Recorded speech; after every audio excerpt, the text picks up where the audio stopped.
एक दिन हज़रत अमीर खुसरो सफ़र कर रहे थे। उन्होंने देखा कि एक कुएं पर 4 लड़कियां पानी भर रही हैं।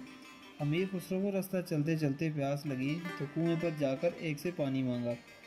उनमें से एक उन्हें पहचानती थी। उसने औरों से कहा, देखो खुसरो यही है।